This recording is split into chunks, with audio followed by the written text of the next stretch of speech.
Thank you. Good afternoon. I have just returned from Buckingham Palace, where I accepted an invitation from His Majesty the King to form the next government of this great nation.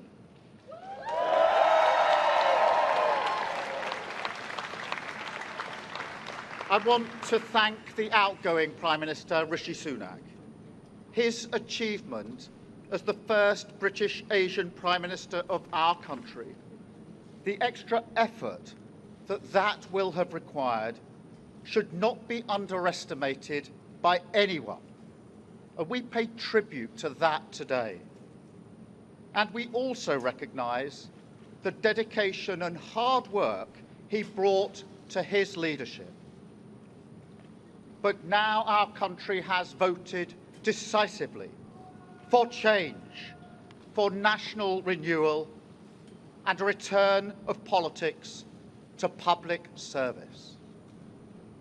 When the gap between the sacrifices made by people and the service they receive from politicians grows this big, it leads to a weariness in the heart of a nation, a draining away of the hope, the spirit, the belief in a better future, that we need to move forward together.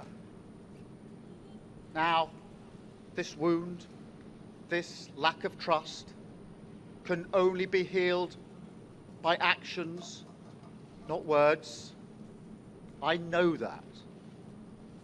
But we can make a start today with the simple acknowledgement that public service is a privilege and that your government should treat every single person in this country with respect.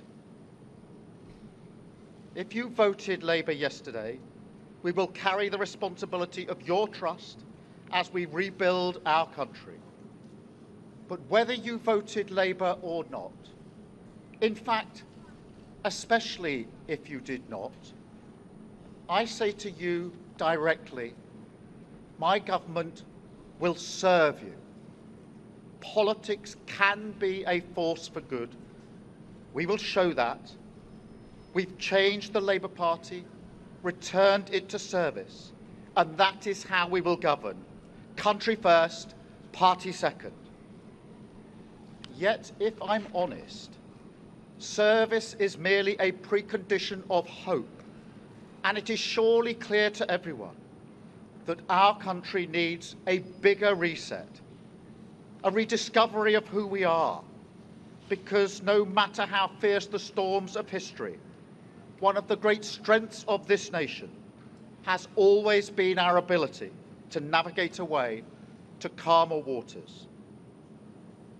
And yet this depends upon politicians, particularly those who stand for stability and moderation, as I do, recognising when we must change course.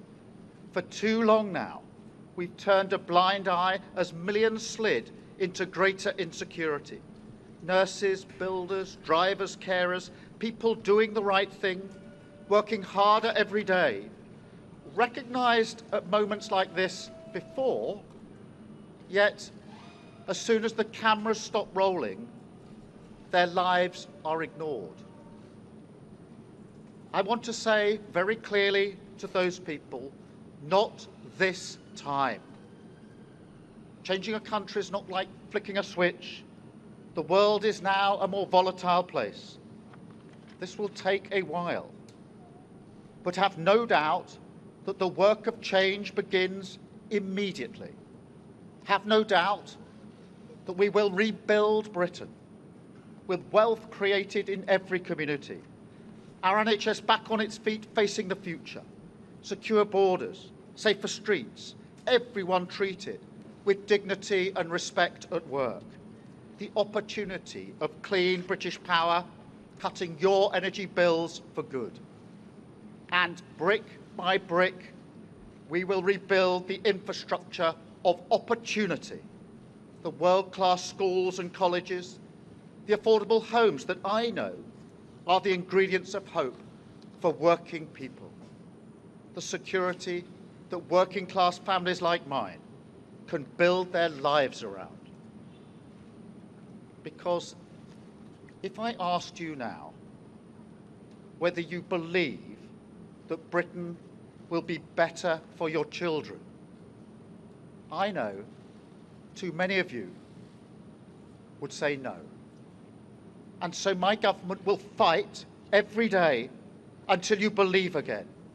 From now on, you have a government unburdened by doctrine, guided only by the determination to serve your interest, to defy, quietly, those who have written our country off. You have given us a clear mandate, and we will use it to deliver change, to restore service and respect to politics, end the era of noisy performance, tread more lightly on your lives, and unite our country. 4 nations standing together again, facing down, as we have so often in our past, the challenges of an insecure world, committed to a calm and patient rebuilding. So, with respect and humility, I invite you all to join this government of service in the mission of national renewal. Our work is urgent, and we begin it today. Thank you very much.